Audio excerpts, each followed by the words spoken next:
Hello and welcome to Pluribus Unum's Fireside Chats. Not as good as FDR's, but hey, it's something. Now, this is probably not going to happen. I'm probably not going to delay the next episode, but I'm just saying if it happens to be delayed, that is a sorry on my end. For a couple of reasons, I just didn't necessarily know if that episode is, worth it, I guess. As I've finally, begun editing it, really, again, it's been doing a lot better. I've been trying to get things, done a bit more. Other things, outside of the YouTube sphere. But otherwise, I'm reaching the point that soon things are going to start possibly changing up soon at one point, maybe. So, want to keep things going the way they are? Patreon button down below, so just check. Anyways, let's get right into the news. First news story. Israel's parliament has voted to expand the death penalty for Palestinians. And it basically, just as the bill suggests, it's that residents in the West Bank who kill an Israeli with the intent to negate the existence of the State of Israel will be sentenced to death. Now, on one end, you guys need to remember, I thought the Israelis didn't, have governance over the West Bank. So how could they enforce laws in the West Bank? That's a bit weird. How they have the ability to do that? But also, again, the bill is focused on the West Bank. The bill is focused on that. And you may notice nothing in that bill says anything about Israelis. That's because this bill is not for Israelis. In fact, Israelis basically don't face the death penalty for anything. Literally, big factoid about Israel. I thought that Israel didn't have the death penalty, but they do. But the only form of death penalty, they've only given the death penalty to two people in the history of Israel. And the first guy, they did it for no reason. I literally checked his case. Apparently, literally, he was sentenced to death and then afterwards was exonerated because they realized he did absolutely nothing wrong. I guess according to that, I don't really remember the full ins and outs of the case, but I guess just the case that he was sentenced to die for, he did not do the thing that they sentenced him to die for. And the only thing that is perceived to be a death sentence in, the thing that will give you the death sentence in Israel, if you're an Israeli, is if you commit an act of treason. And I literally got into an argument with some dude who was in my comment section. He was in a comment section about a really old video where it's funny. It was a podcast I made on religion, which briefly mentioned the Christ myth theory, but he didn't comment on the Christ myth theory podcast itself until I kept telling him, hey bro, I made a whole podcast about that. You're literally basing all this on one small section of one video. Why not focus on the other videos I made? And he went on to make a long rant. I really should make I would, but I don't know if I have time, but I wanted to make a video where I would take a bunch of Zionist comments and then detail a long thread of all the Zionist comments to me, and then my refutations, because it's always fucking funny because they'll say a thing and it's just so monstrably, objectionably, obviously wrong, and then I'll respond in a way, and then they'll just regurgitate the same talking points again. But this guy specifically was really, really fucking stupid in his analysis on especially Israel. It was very clearly just typical Zionist talking points. You can look it up. It's this whole thread's under the podcast titled "Zionists Are Breeding New Anti-Semitism." It's pretty funny, where he basically says that Jewish Voice for Peace is pro-Hamas. It's they're not, and then it's they blamed all of American racism on Israel. They did not, and they even went so far as to basically just openly admit that they are perfectly fine with people claiming that Bernie Sanders is running a secret cabal to take over the evil institutions to instill left-wing values on children. And he just unironically said that he believes, yes, it is okay to say that because it's not anti-Semitism. But it is anti-Semitism to say the apartheid state should stop being an apartheid state. And then the thing that is important to the story was I brought up the fact that, yes, Israel is an apartheid state, and all the, because he said that when all the human rights organizations can be proven wrong so easily, I'm not going to believe them. And it's like, it's not wrong. Israel literally just passed a law saying that Palestinians get the death penalty while Israelis don't. And then he literally just explained point blank he literally explained apartheid, but did not explain, just didn't want to call it the word apartheid. He literally explained, like, oh, well, Palestinians, of course, they have to be faced with this punishment. Meanwhile, an Israeli who has literally done the exact same crime, he's less likely to actually go back and recommit the crime. So blah, blah, blah. It's like, dude, you're just actually literally describing apartheid. That's the problem with these fucking losers. You're just actually, you guys are just evil people. But yeah, not much else for me to say. Fuck Israel, fuck Zionism, free Palestine. Next news story, and it's coming from United States Domestic Affairs, and it's apparently Donald Trump basically going to try and frame the midterm. Like, he basically has announced that he wants to, do a specific he wants to specifically do certain things about the midterms. Apparently, he wants to make the midterms all about, like, this is the actual thing that he wants to make the midterms about. He wants to make the midterms about how he wants the Republican Party to run in the midterm elections under the platform of give more money to the military and cut funding to the people. Literally, that is the actual plan that he is intending to go for in this election. It's just like, these people are actually insane. These people are actually genuinely fucking insane. The Iran war is literally super unpopular right now, and Trump is going to run on, we are going to give more money to fund this war and cut the funding away from you. I've literally just said, like, like, there are so many things that the fucking, like, it's the same thing, like, I mean, and it's like, after he gave that whole fucking speech, it's like, bro, if you, like, we're so fucking propagandized in this nation. It's just so insane. Cause, like, literally, like, I was just there and saw the, like, it was just, I was just watching TV, and then, like, the speech came on. I was like, oh, okay, I guess the speech is on, so might as well. And it's actually so fucking funny. It's just funny. It's actually literally funny. Like, he said so many things in the speech. It's just like, literally, if you just pay attention to any news source that is not American, it's just unequivocally not true. It's like, Iran, we've defeated the Iranian council. It's like, no, you didn't. The regime has not changed at all. The regime has not changed. I don't know what you're talking about.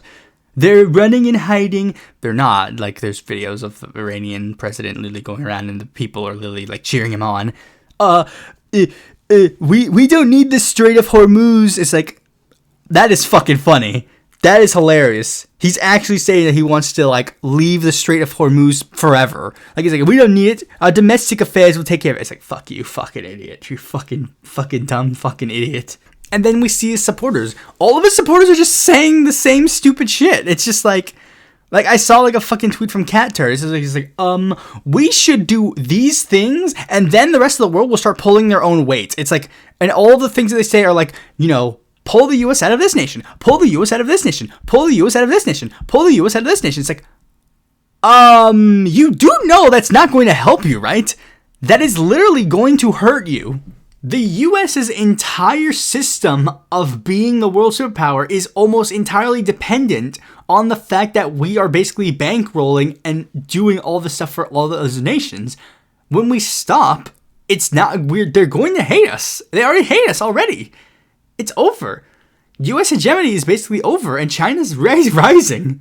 It's the same thing. Like, I mean, I literally just, like, I mean, there are some things that Trump is, like, I mean, he apparently signed a tariff bill. I don't know. I saw this in the news, but I didn't really pay attention to it, because, like, he says, like, every 5 minutes, like, I'm going to sign a tariff bill, and there's going to be, like, $1 million, like, there's going to be, like, 1,000,000% increase on tariffs on this, blah, blah, blah, blah, blah, blah. And it's just like, yeah, sure, buddy. And then it keeps getting cut down, because literally every single time it goes to the Supreme Court, they say, like, no, you can't do this. And it's just like, okay.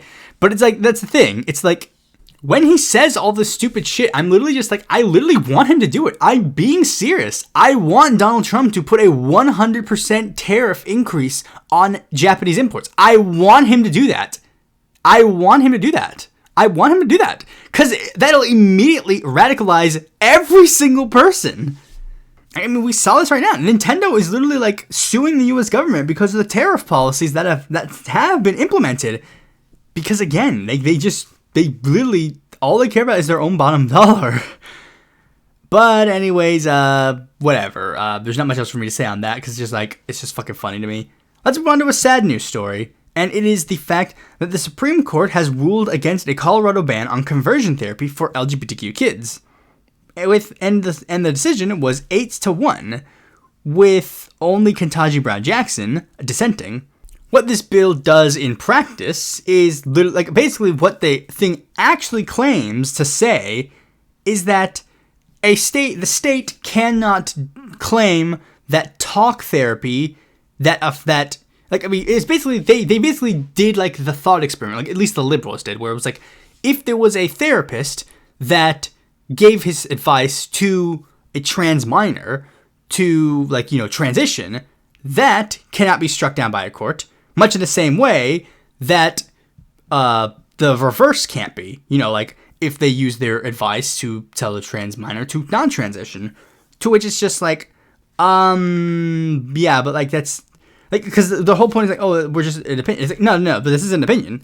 Therapy is supposed to be a medicine of some kind. It's supposed to be like not like I mean, I guess that would be more psychiatry in regards to like actual like literal medicine, but like it's supposed to be a form of medical procedures. They're supposed to be like therapists are supposed to be like certified people, and that's one of the big problems that some people have. It's like at this point, it's just like, yeah, then you've just made it so that therapy is now no longer considered like a valid medical thing. It is considered an opinion thing, which is stupid. But again, whatever. I mean, not whatever, because trans people are going to get hurt a lot by this, obviously. But not much else for me to say. Trans rights are human rights. Patreon, I'm beginning a reaction series to a trans anime that I watched back in the 2010s, like 2020 teens. I'm pretty sure I watched it in 2016. But anyways, let's move on to the next story, which is a very interesting story. So basically, the Charlie Kirk story is falling apart. This is a very weird thing that has happened. So if you don't remember, Charlie Kirk got assassinated. Conservatives went apeshit and, were like, oh, how dare the lefties do it? And then it turns out that it was just some random guy that did it who may or may not have, that's one of the big things that happened. But one of the big things that happened was the fact there was no investigation. There was, basically everyone pointed out how the Kash Patel was very, weird. About this thing where it's like the FBI was doing a terrible job investigating the case. And apparently, according to Dick Durbin, they've literally openly stated that that there is evidence to suggest that Charlie Kirk's, the investigation into Charlie Kirk's assassination was delayed, specifically because Kash Patel was using private military planes for his own personal use. But things have apparently gotten way fucking weird. And one of the biggest things that happened was that the ballistics tests can't link the bullet to the rifle that was allegedly used in the Charlie Kirk assassination. And as it turns out, the guy, the sheriff that literally led to the arrest of the guy who allegedly murdered Charlie Kirk was forced to resign from his position almost coincidentally around the same time that this happened. Now, apparently, there's allegations that he sexually assaulted someone, sexually harassed someone, and that's the real reason why that he was forced to resign. But I'm just saying, the timeline's a little bit weird. Am I right, guys? It's not to I don't know if this is a big I would assume that this might be somewhat common in the theories world, but it's the same thing where it's the thing where it's this is gonna be a weird tangent, but one specific thing got me thinking about because one of the big things that a lot of people have been going on about nowadays, and again, this is a completely out of left field, so bear with me, but it's about the Michael Jackson case, Like, Michael Jackson was accused of a lot of things, and some people were trying to, like, now, in retrospect, after a lot of the stuff that has been coming out with, regards to Epstein, all that other stuff, some people are trying to connect the dots between Michael Jackson and Jeffrey Epstein, but not in the sense of, like, Michael Jackson and Jeffrey Epstein were friends, but they're actually trying to make the claim, like, Jeffrey Epstein and Michael Jackson actually didn't like each other. I'm guessing there's a new TikTok thing where it's, like, they're saying, like, Michael Jackson tried to warn us about Epstein through this song or this song, pointing out the fact that Michael Jackson has written a song about Palestine that never got released, and, also trying to connect the dots in that regard, like, oh, you see, this is a little bit suspicious that then that's when the allegations came up. It's like, that's not necessarily to say that the allegations weren't real, but it's more, like, I think the more accurate case would be, like, if these two things are connected, which they're probably not, but if you are to do the thing where it's like they are connected, the more likely scenario would be that Michael Jackson had done bad things, but since he wasn't part of the in crowd, they didn't protect him from the bad things being let out. Like Graham Plattner is getting all of his information, like, basically leaked out for everybody, and that on the same time, there's, like, other, like, politicians who have done way more egregious things that their little evidence research doesn't, like, go towards it at all, or whatever. But yeah, I just thought that was a bit of an interesting story, so let's move on to the last news story, and it is about the Pal World lawsuit again. And it's a big one. The United States Patent Office has revoked Nintendo's patent on summoning characters to make them battle. Now, you see, I did, for a brief moment, get a little concerned because this news story came out on April 1st, and I checked desperately, and I found, and, like, I was trying to find, like, an official statement from the patent office, but then one of the articles does link, a couple of the articles, I think, they link the actual PDF that explains the patent that is rejected and all the specifics. So, yes, this is a real story. Now, they make the case to point out that this is not a final decision. Nintendo now has 2 months to respond, or longer if it asks for an extension, and there could be an appeal, but otherwise, it is officially on the papers now that Nintendo does not have the patents. Because, like, basically, they rejected all 26 claims made in the patent on the idea of summoning small creatures into battle. Like, specifically that was the specific one that got rejected. The idea that you throw a ball and then a creature gets released to battle on your behalf. That specific patent got revoked because they pointed out the fact, and this is a big factoid about this specific case that has always been done. This specific patent has always been the one that has been, like, questionable, because this specific patent, and I think a lot of the other patents, Nintendo got this patent. Like, I mean, I have it written down in a video that I'm going to be releasing later in the year. Okay, I don't have explicit dates, but, like, it says, like, a few months after Pal World came out was when Nintendo filed the patents. So they're like, okay, well, at this point, you can't file a patent. Like, I mean, that's basically the argument that it's used. Prior art. If it's involved in a prior, if you try to patent a thing, but there are things that already exist that do the thing that you are doing, then you can't file a patent because that is considered prior art. I guess the case that Nintendo would try to do would be try to point out the fact that they were the originators, but I don't know if that's how it works. I'm pretty sure that's not how it works. But yeah, Nintendo, you're failing. Just give up and move on.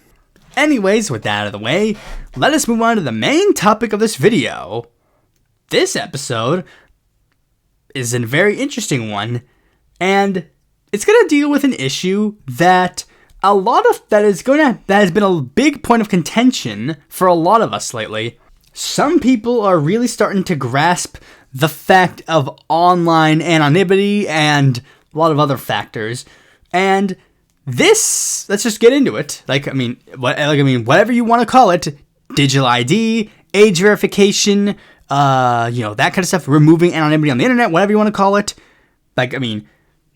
If you don't know what it is at this point, you'll learn what it is in this episode, and maybe you'll figure out that you're post it to it.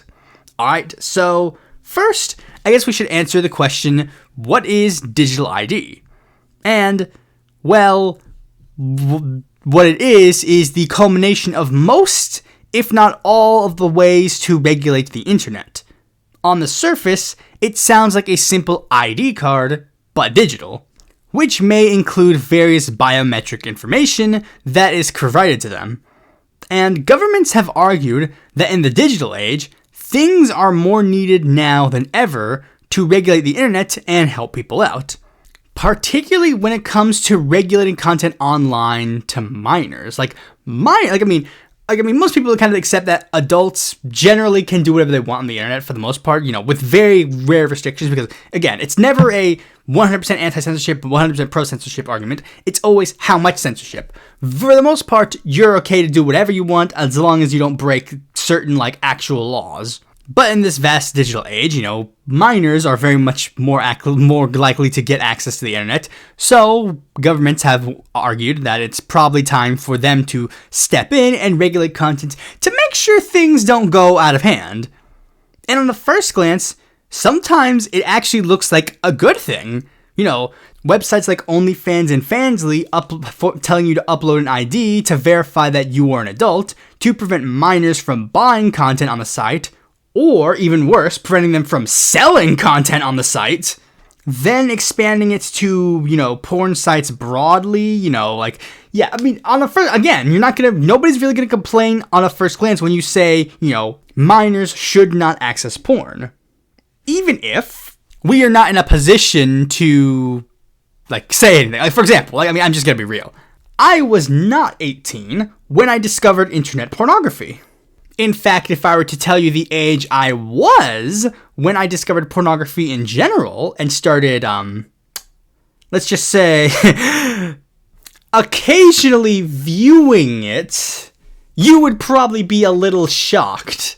And while that was my experience, I do not believe that experience should be for people in future generations, especially not in cases like mine.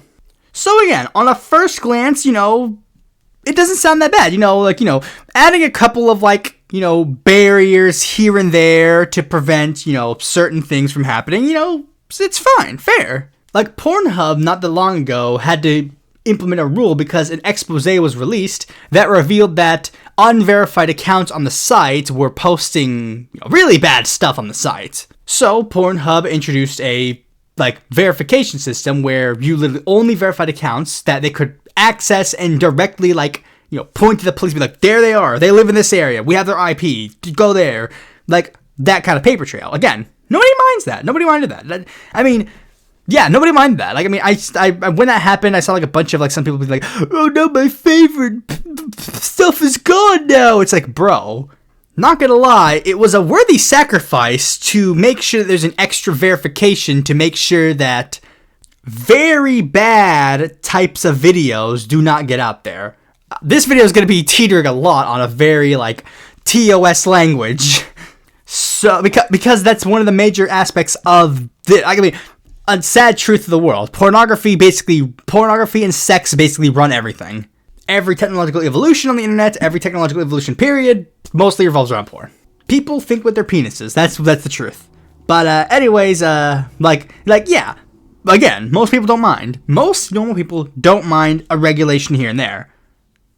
But now we've started seeing the regulations expand a bit more than just that. Many countries have proposed or flat out passed resolutions that ban minors from accessing social media or flat out not letting them go on the internet at all. And there are many politicians in the United States that are starting to echo those talking points. J.B. Pritzker stating in March that he supports a social media ban for minors, citing the mental health issues that can be caused by social media. And to many, on a first glance, again, that does not necessarily sound that bad. There is an objective reality that social media can have a negative consequence on people's mental health. That is a fact. I've been on Twitter. We know that's a fact. And again, to a lot of people, that sounds great. It sounds great. But most laws sound great when you take them at face value. The Patriot Act was there to stop terrorists. The SOPA Act was there to stop piracy. SESTA was made to stop sex traffickers. That's what those bills are pitched as. But even if that's what the pitch is, and that's what the bill technically does, the devil's in the details on how that gets done. The Patriot Act had to start profiling normal Americans to weed out the terrorists. SOPA wanted to destroy every single website that had any form of copyright infringement on it. And SESTA basically made it so that the sites targeted consensual sex workers rather than actually punishing sex traffickers. In fact, it incentivizes those websites to simply take down the sex traffickers' pages and not do anything to help an investigation against them. And every single person who clamors for this type of age verification regulation, whether it be age verifying websites, age verifying just the internet in general, that kind of stuff, all the times that they implement these kinds of rules, the biggest devil in the detail is simple. How do you enforce that policy? While some websites have argued, they already have policies to regulate it. When starting pages on certain websites, you have to put in a date of birth when you start an account. On porn websites, they have the very infamous "Are you over 18" checkmark button. That was the policies that they did at the time.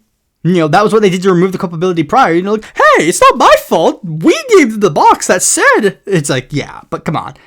As reliable as those systems are, some people are like, maybe we should have some more system. Like, maybe we should add a new layer to implement some kind of security. And again, that begs the question, how do you enforce this policy? And the only conclusion that seems to be reached is that the government and social media sites will have to work together to remove internet anonymity, collecting wider swaths of information about you than they have been ever able to do in the past, with the ability to take every aspect of your online activity and merge it together to recreate who you are from top to bottom. I mean, social media sites can already make a pretty accurate picture of you with the information they can get, but this would go so far as to actually tie you to you online, whether through coercing you to do it yourself, or possibly just doing it on their own, with the most draconian interpretation being that this would basically make the surveillance state 10 times worse due to this. And before you say something along the lines of, "But I have a VPN," you do for now, but many of these laws have already caught up to that and are starting to propose VPN bans alongside this. It's no coincidence that these issues are rising just as the United States teams up with Palantir to start implementing higher forms of facial recognition software to better track people. And similar to how social media sites want to lie to you about how they do their form of internet regulation, these guys lie about theirs and how they pitch it to you as well. "Oh, we're just doing this to stop the illegal criminals." Yeah, sure buddy. And both sides of them have also stated the same lie to try and cover their ass.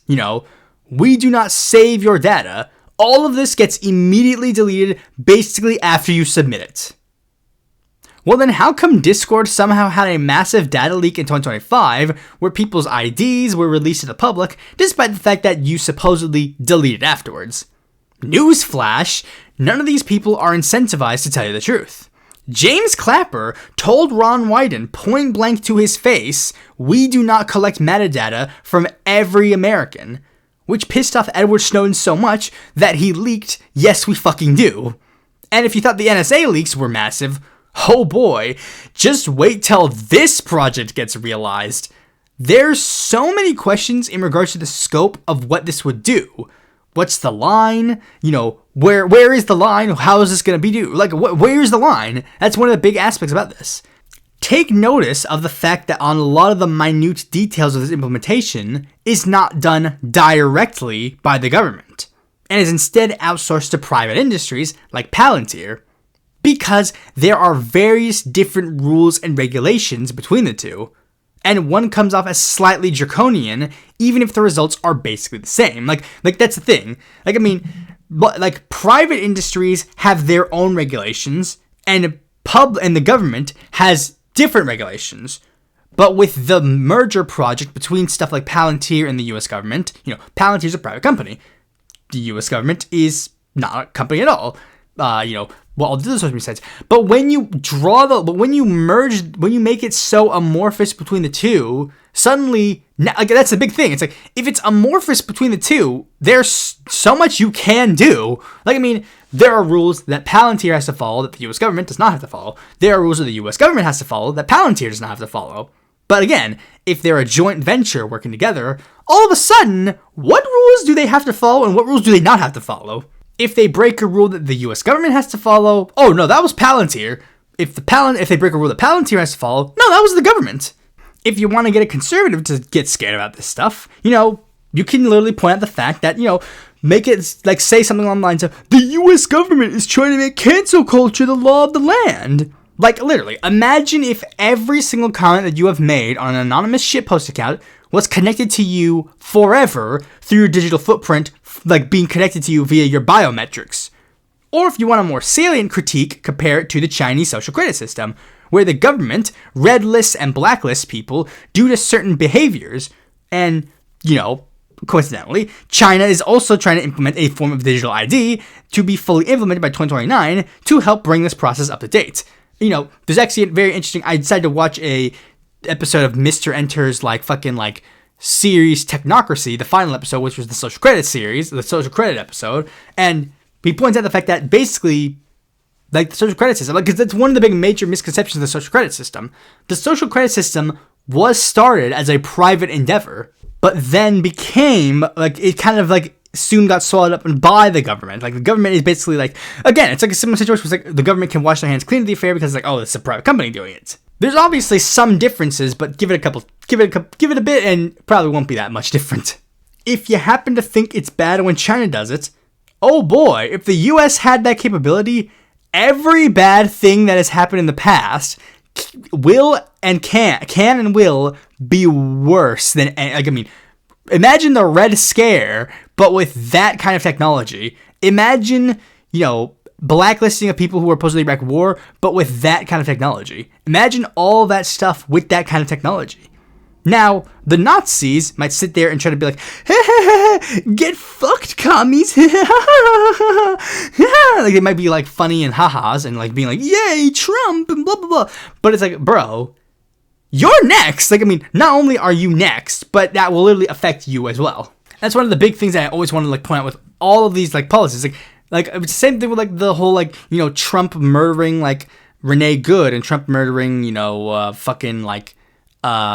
Alex Prey, all those kinds of stuff. Everybody, all the people who are opposed to those people will be haha, get fucked, losers. But it's bro, you don't understand. No, there is no scenario where they get to die and then you don't. If they can get killed, you can get killed. This isn't gonna stop at just the communists are gonna be put on the Palantir lists. You're gonna get put on those lists too. They're not gonna make exceptions for you. And even just the bare minimum, do you really want the fact, do you really want the US government or just private social media websites to be able to connect your Aryan Cunny 1488 account to Mateo Hernandez from Arizona? Do you really want that to be a thing? Moreover, do you want that ability to be, that information to be at least somewhat available to people to be able to find? You won't be able to hide behind the suspiciously aged anime girl's face on your profile picture under this kind of system. Every tool that can be used against your enemy will be turned against you. It's a theory that has always been known. You guys just don't understand the concept. Even worse, when we learn that the forces that are being implemented to do things like this are using artificial intelligence, which gets shit wrong all the time. I brought up the YouTube AI enforcement late last year in a podcast, which was failing at the time, and sure enough, do we really want those systems to be in charge of something as massive as this? Especially when we're seeing stuff happening where they'll make a mistake and then they just will completely ruin a page forever. Literally, it'll be a person will be hey, YouTube, Google or YouTube accidentally said that my account was doing something really bad, and now I literally cannot use Google anymore, and my Google account was connected to my entire family, so now literally I just can't do things anymore. It's even ignoring the fact that in order to implement laws like this, the US would have to violate tons of existing ones, even ones that were literally made to protect the people we are claiming to be protecting with this. If you remember something that caused controversy on YouTube a little bit ago, you'd know that there was an issue regarding the Children's Online Privacy Protection Act of 1988, also known as COPPA, which bans the collection of data on children to be used, like using the internet. Simple, it's a simple one. Like, websites can't collect information about children on the internet. That's just a simple rule. A simple rule, a fair rule, obviously a good rule. That law was put into place because they knew that, the US government knew at the time, hey, companies might try to take information from minors online and then use it for ads or use it for whatever. So we can't allow that to happen. We must implement a law that says that this is not good. All right. But this is one big problem with that law compared to the new age verification laws. So how will you figure out if someone is a child online on the internet? And well, let's think about this. If they have to collect our data and information to verify we're not children, wouldn't they need to do the same thing to verify that you are a child? Literally a violation of COPPA, and sounds way more evil than a child happening to stumble upon some hentai girl showing her ass on the internet. And it doesn't even have to be something that bad. These things can be done for significantly less. Remember, many of the conservatives who push these kinds of ideals believe that things like sex education and being gay and trans are inherently pornographic things. Almost as if they want to make sure that minors can't access information that would probably help them on their journey to self-discovery. Which has already happened twice in Minnesota alone during their debate about their possible age verification law, where transgender state representative Lee Finke argued that very same fact, that the same people who claim that the act of helping a trans kid, be who they are, is constituting as sexual grooming, those same people can't really be trusted as the ones who can reasonably regulate the internet of unsafe material to minors. Even stating that, of course, she opposes children accessing porn, but that the specific ban that was being brought up was too broad and could have a ton of unintended consequences. Republicans then took that statement and then went, "Lol, the troon thinks that porn is educational to children." And then when that bill ended up going to an actual vote, Minnesota Democrats made the vote fail in a vote of 6-7 to 6-7. And when the right saw that, they responded by saying, "Minnesota Democrats support children getting porn? Dems are child groomers."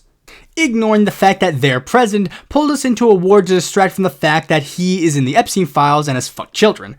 But anyways, this is the big thing you gotta understand. This doesn't even, this isn't even me pointing out, inherent maliciousness necessarily. This doesn't have to necessarily come from ill intentions. As the quote suggests, as the famous quote says, the road to hell is paved with good intentions.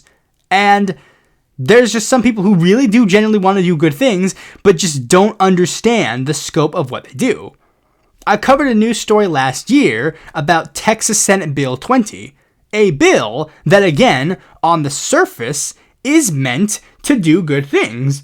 As the long title of the bill states, the creation of the criminal offense of possession, promotion, or production of certain obscene visual material appearing to depict a child. Clearly, the bill was intended to regulate stuff like AI-generated porn that, again, looks like a minor, but also extending to stuff like lolicon and shuttercon. It's like the bill on the surface is obviously meant to, criminalize that, make a criminal offense for stuff like that. And again, on the surface, just making a bill to do that is great. Literally, if they just made a bill that said, ban lolicon, ban shuttercon, ban AI-generated porn of minors, if they just said that, good. 100%. Great bill. Let's vote for it. All the people should vote for it. The one problem that people had with that bill was that critics argued that the bill was too vague. Again, listen to the phrasing. certain obscene visual material. Like, what does that mean? Obscene. I'm pretty sure, best case scenario, there is a definition of the word obscene, because, they do that in bills sometimes. It's they put a word in the bill, but they have a specific meaning for that word. They'll do that a lot of stuff. They'll say, I read, a copyright bill, I think, and it said something along the lines of, visual media, and it literally said, when we say visual media, we mean stuff stuff that is produced to be made on a television, or a computer screen, or a blah, blah, blah, that kind of stuff. But again, people argue that the bill is a little too vague. The bill could basically extend to anime or other animated projects in general, based on who in charge considers it to be obscene at the time. I just watched a show called Wandering Son. I rewatched it. I've watched it in the past, but I rewatched it. Some people would argue that show is incredibly obscene, even though, to me, the show isn't really that obscene, really. What's the rating of the show again? I remember. I just checked, and apparently the rating that the show was given in Japan was PG-12?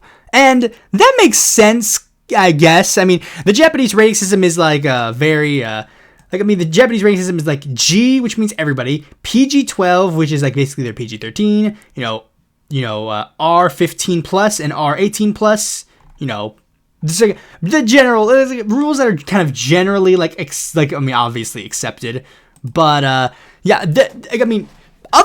those ratings, that makes the most sense. It just makes the most sense logistically, especially considering the characters of the show are of that age. Literally, it makes sense for that age range to be the ones who are able to view the show. They're the ones who can relate to it the most. But I guarantee you that if conservative influencers managed to find this anime, they would go fucking ballistic over it. And that anime would probably be labeled obscene in their eyes and would probably be banned or regulated in Texas. Meanwhile, they have fantasies of multiple underage anime girls, and they don't really seem to mind. They'll love the other ones. They love those ones, but not these characters, because these characters, talk about helping people and expressing actual humanness, instead of just being a 2D thing that they can, fantasize about. The point being, laws have to be clear and not open to interpretation. These things can lead to problems down the line. And what's worse is that due to that side of the aisle in this issue getting way more radical, even the proposed moderate solutions are getting more radical, with the new middle ground of this front somewhat being the elimination of Section 230 on the internet, which is the section of US law that details the rules of how the internet regulates content on their services. Which, I'll include a link to it in the description because I've read it before, but I've read it before on this channel, and I messed up a couple of times, but the gist of it is basically that internet service providers are not entirely culpable for the things that happen on their sites.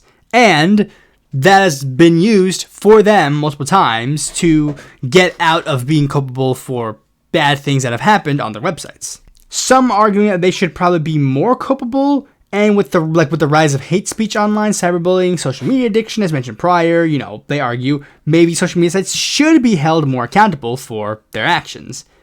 Now, one thing that I wanted to do is that I at one point wanted to title this episode something a bit more clickbaity, and it was the fact that I was going to title it something along the lines of "Digital ID was inevitable," but it's not really. But the reason why is because there are many aspects of it that unfortunately made it inevitable.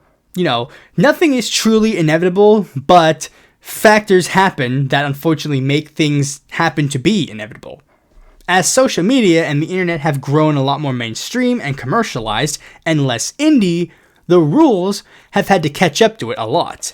And a lot of this directly has to do with that, particularly with how greedy corporations can get away with circumventing the rules however they can. An example comes from COPPA. Due to the rules of COPPA, the collecting of information on minors online by companies to be used in things like advertisements and algorithms is banned. Good. That's a good thing. Don't want that. We understood this because there have been previous points in our history where companies were basically completely exploiting the naivety of children to basically push products down their throats. And due to that fact, if you made a website specifically for minors, there would be a lot more scrutiny on those websites than websites that were not made for minors. So, very clearly, websites that are made for minors are not as profitable as the sites made for people who are not minors. And due to that fact, many of those websites have disappeared, which would then force the minors to start flocking to websites they're not really supposed to be on. Many websites have a rule that you have to be 13 years or older to use them. But again, we've all been on websites like YouTube, Twitter, Facebook before we've hit the age of 13 before. And due to this flocking, now all of a sudden, these websites got a ton more users to collect data on for advertisements and their algorithms. And again, since the sites are 13 plus, technically, we have to assume that all these new users are 13 plus as well. Technically, the websites are not made for kids. It's technically their fault for breaking the rules. We didn't do nothing wrong. Ignoring the fact that just in general, sites are not incentivized to do anything in regards to this, because the site's entire purpose is to have as many people on it as possible, and then keep all those people on it as long as possible so they can turn a profit. In capitalism, money is more important than everything. Cigarette companies would advertise to children if they could. We know this because they have tried to do that in the past.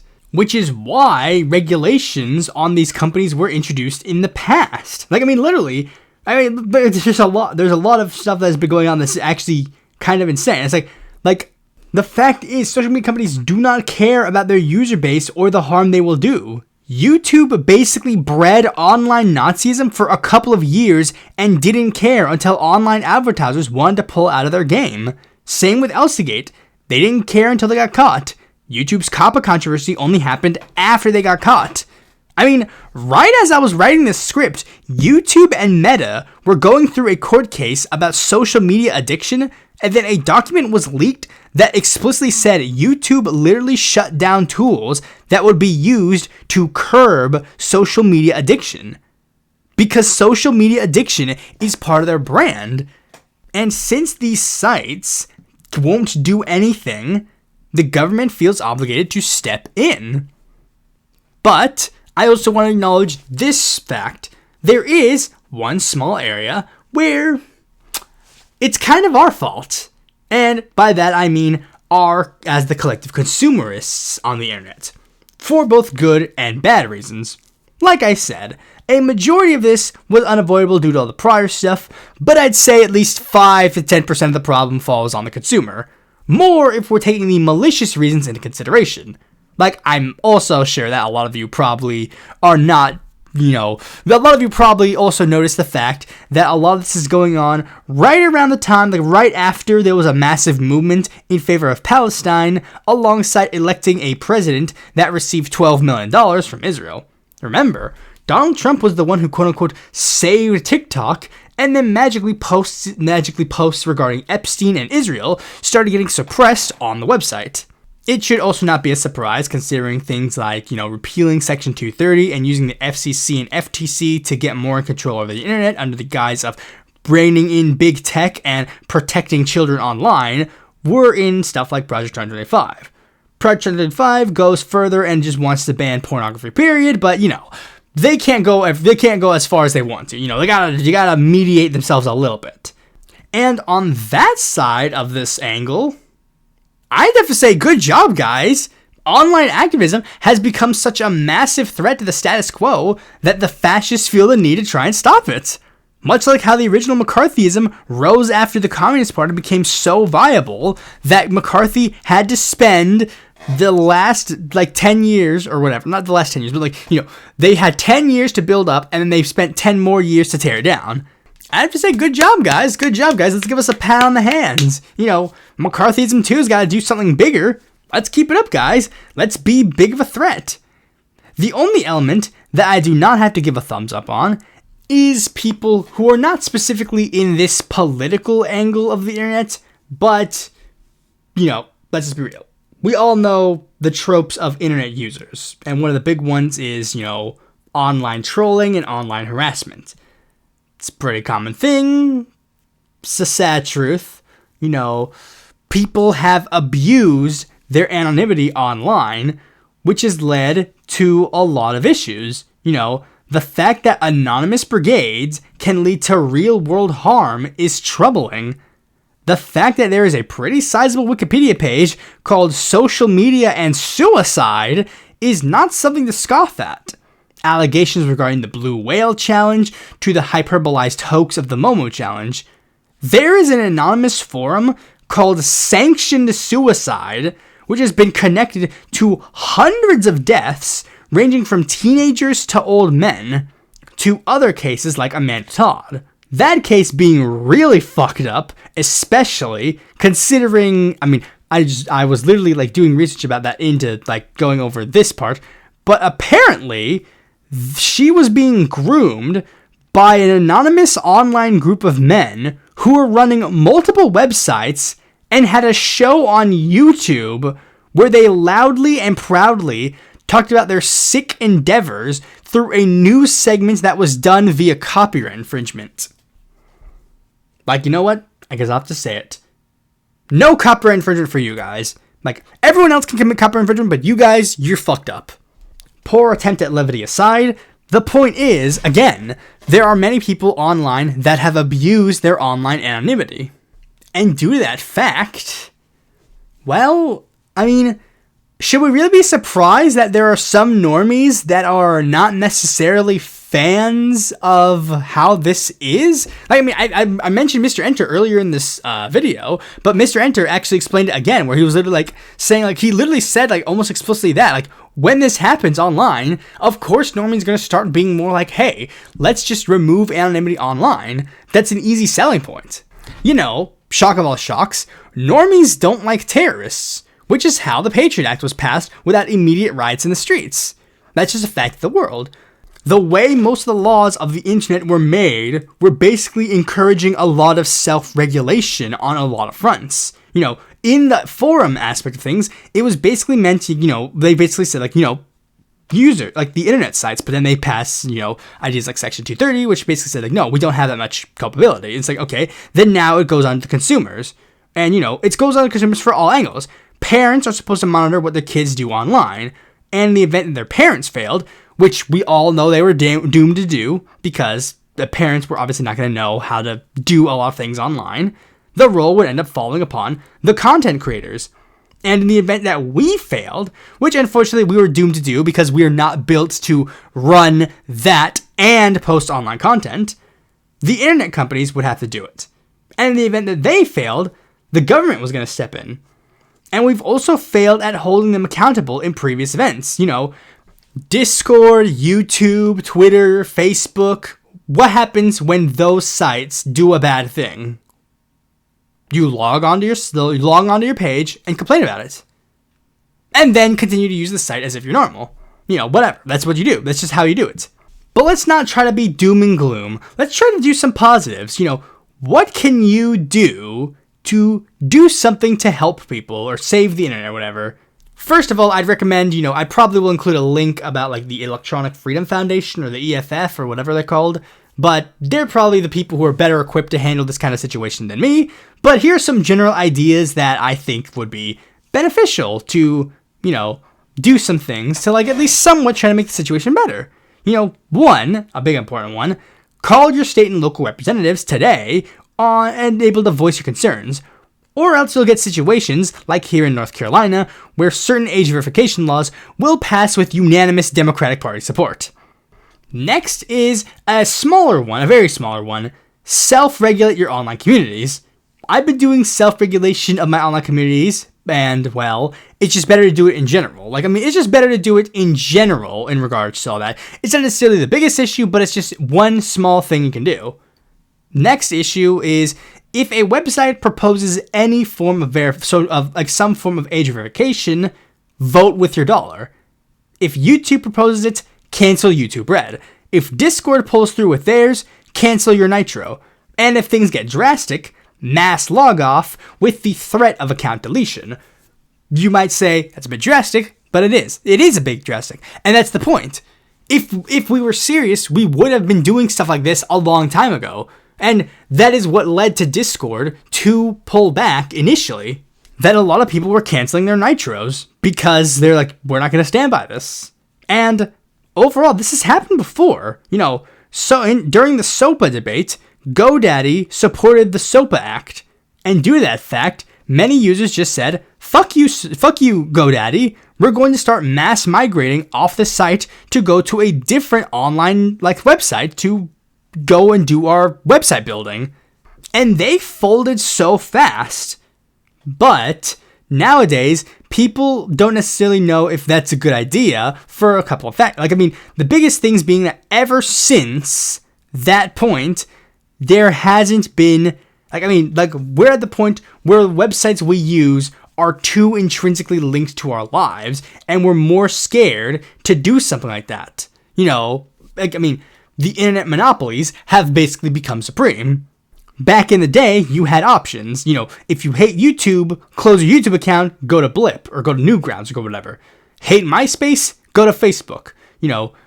Hate all these, that's how it was. If you hated one social media website, you would migrate to a different one. But now, we're at the point where that's not an option. Go, leave YouTube, what are you going to do? Especially if you're on the left, you got no options. You literally got nowhere to go. And of course, them being a monopoly is, of course, very much stacked in their favor. But that also means this. If they don't have us, they have nothing. That's the thing. Back in the day, it used to be, competing with other people. But now, it's just they have the entire market. So what then happens when we all collectively decide we don't want to participate in this market anymore and we leave? Let's turn that tide against them. And speaking of, vote. Just vote. Find tech-savvy leftists with a hyperfixation on these issues. There's 535 seats in the U.S. Congress, and tons more in the lower legislatures. We could spare a couple of people to help the cause. Ron Wyden's not going to live forever. We're going to need a new Ron Wyden anytime soon. And hell, if that sounds like you, run yourself. Please, do that. Next one is, if any law is proposed and heard out in legislatures, protest online #activism or IRL activism. Don't take it lying down. Even if we fail, it's better to die standing than live one day on your knees.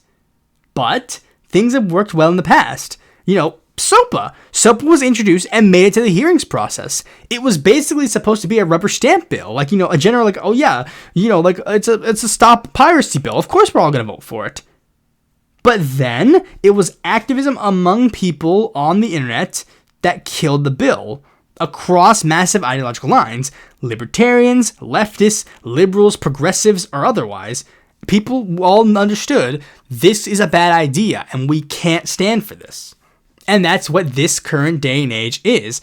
It's so bad, we just can't stand for it, regardless of what side of the aisle you fall under.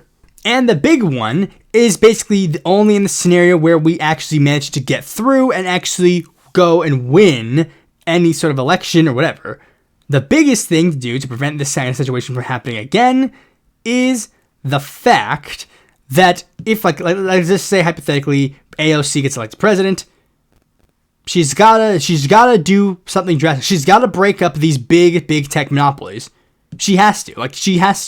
She or whoever the left-wing candidate is when they manage to win, or even just, hey, Democrat. If you're just a generic Democrat, I'm just saying leftists because, they're the only ones who can actually save us. But if you're even just a remote Democrat, you have to regulate, or you have to trust bust the big tech companies.